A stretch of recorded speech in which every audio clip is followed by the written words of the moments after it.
समलिंगी संबंधांबाबत सर्व पर्यायांचा विचार, केंद्राचं स्पष्टीकरण, सुप्रीम कोर्टाच्या निर्णयावर सोनिया नाराज, दिल्ली हायकोर्टाचा निर्णय योग्य, राहुल यांची भूमिका, तर भाजपनं केली सर्वपक्षीय बैठकीची मागणी.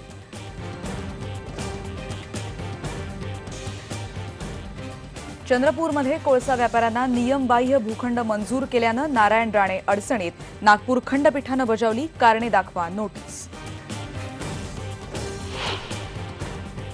3 कोटी लोकांच्या हिताचा निर्णय थांबून ठेवला तर मला वाटते जनता सत्ताच्या विरोधात राहणारच आहे आणि त्याचा परिणाम निश्चित रूपाने दिल्लीसारखा होईल.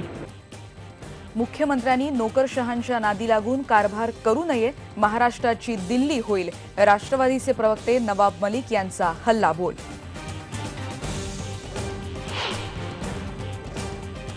विदर्भातल्या अतिवृष्टीग्रस्त शेतकऱ्यांना भरीव मदत करा, सर्वपक्षीय आमदारांची विधानसभेत मागणी. शेतकऱ्यांच्या प्रश्नावरच्या चर्चेमुळे जादूटोणा विरोधी विधेयकाची चर्चा लांबणीवर.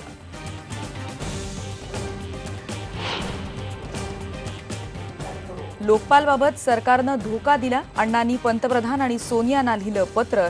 मेधा पाटकर आणि कुमार विश्वास अण्णांना भेटले, तब्येत बरी नसल्यानं अरविंद केजरीवाल यांचा दौरा रद्द.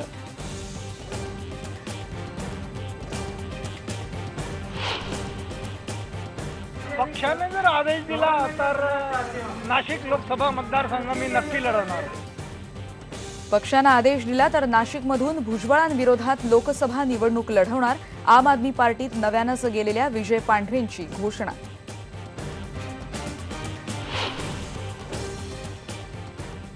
औरंगाबादमध्ये शेंद्रा MIDCतल्या बेंकी इंटरनॅशनल केमिकल फॅक्टरीला आग, कोणतीही जीवितहानी नाही.